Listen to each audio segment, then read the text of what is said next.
Okay, you guys, we're going to talk about hybrid orbitals, and for something a little different. I don't have my Wii remote synced, so you're not going to see me writing. I'm just going to talk, and you'll see my mouse moving.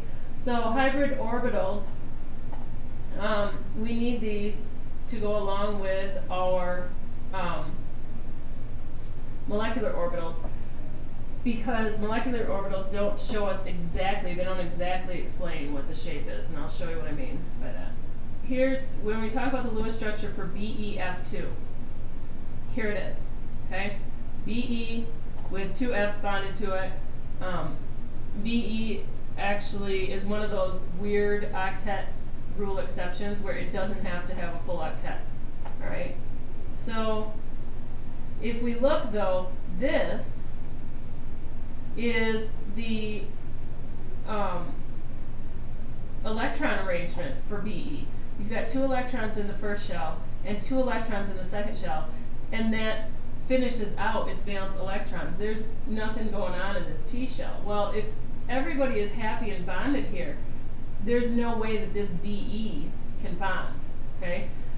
But if they were to promote an electron, if Be was to say, well, I'd like to bond with something, so I'm going to promote an electron, and they promote one electron up to the 2p space, well then you've got a spot here where an electron could bond, and you've got a spot here where you could have a bonding electron, okay? So then what you end up with is something that looks like this. This right here is called a hybrid orbital, okay? And we actually call it an sp hybrid orbital right here, sp. The reason we call it that is because one comes from the s and one comes from the p. And you'll notice over here we don't have 3 boxes for our p. We only have the 2 boxes that are left. Okay? So we've got a 1s2 and a sp orbital. Alright? This is where our electrons can bond. So this is what they end up looking like. Here's your s orbital, here's your p orbital. When they combine, they look like this. Okay? This crazy big oblong shape. They're not the same on both sides. It still has 2 lobes like a p orbital would, like this. But they're not the same on both sides because it's going to be off balanced. More of it's going to go towards this side than towards this s here. So just looking at the large lobes, this is what an sp hybrid looks like. So here is what BeF actually looks like. You've got these 2 lobes of this sp hybrid orbital, okay? And it overlaps with the 2p orbital of the F because the F had a spot where it could bond. These 2 degenerate orbitals would align themselves to form a 180-degree angle. I mean, take a look at it. What would you guess the angle is? When we talk about bond angles, we talk about the angle in between with a center atom and then the angle between 2 outer atoms. Okay? This bond angle is 180. So what shape do you think this would take? It takes a linear shape. Okay? So we've got what we call hybrid orbitals. With the hybrid orbitals, the orbital diagram for beryllium would look like this, which is what I showed you earlier. 1s2, and then an sp orbital. Okay? So we would say sp. Alright? The sp orbitals are higher in energy than the 1s orbital, but lower than the 2p orbital.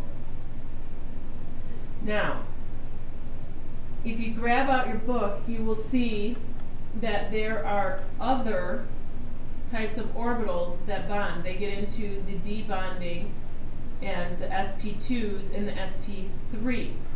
We're going to go back a little bit before I start you in on doing these problems. So let's say we had something that looked like this, and it doesn't even matter that what atom this is, although you should easily be able to figure it out. Let's say that this atom wants to bond with two different things, kind of like that BEF2 wanted to bind with two different things, but it only has places for one electron to fit. If we promoted an electron from the 2s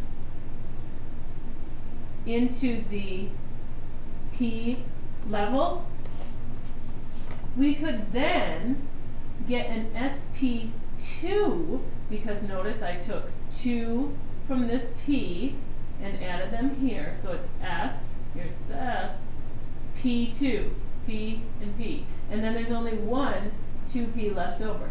So this hybrid orbital is an sp2 orbital.